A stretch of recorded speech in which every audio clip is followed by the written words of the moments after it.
শিব তপস্যায় লীন আর কৈলাসে সংসার সামলাচ্ছেন দেবী পার্বতী। একদিন নারদ মুনি এসে কুটিল হাসিতে বললেন, মাতা, আপনি তো মানব রূপে জন্মেছেন, তবে কি জানেন আপনারও মৃত্যু অবশ্যম্ভাবী? পার্বতীর হৃদয় কেঁপে উঠল। মহাদেব তো কখনো বলেননি এ কথা। শিব ফিরে এলেন। অভিমান ভরে পার্বতী বললেন, আপনি তো অমর, তবে আমি? শিব প্রথমে হাসলেন, তারপর বললেন, অমরত্বের এক গোপন জ্ঞান আছে যা কেবল দেবতাদেরই জানা। শুনবে?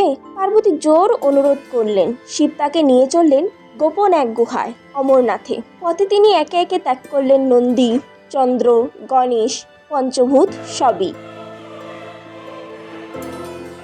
অবশেষে গুহায় বসে শিব বলতে লাগলেন অমর কথা।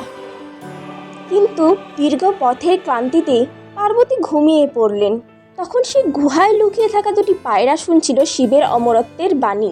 শিব শেষ করে দেখলেন পার্বতী নিদ্রিত, তবে শব্দ কি করলো?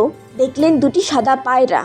শিব তাদের ধ্বংস করতে উদ্যত হলেন, কিন্তু পায়রারা বলল, হে মহাদেব, যদি আমাদের নাশ করেন তবে আপনার অমর জ্ঞানের সত্যতা নষ্ট হবে, কারণ আমরা শুনেছি এই জ্ঞান, আমরা এখন অমর। শিব মুগ্ধ হলেন, আশীর্বাদ করলেন পায়রাদের। সেই থেকে আজও এই গুহায় পবিত্র অমর পায়রাদের দেখা যায়।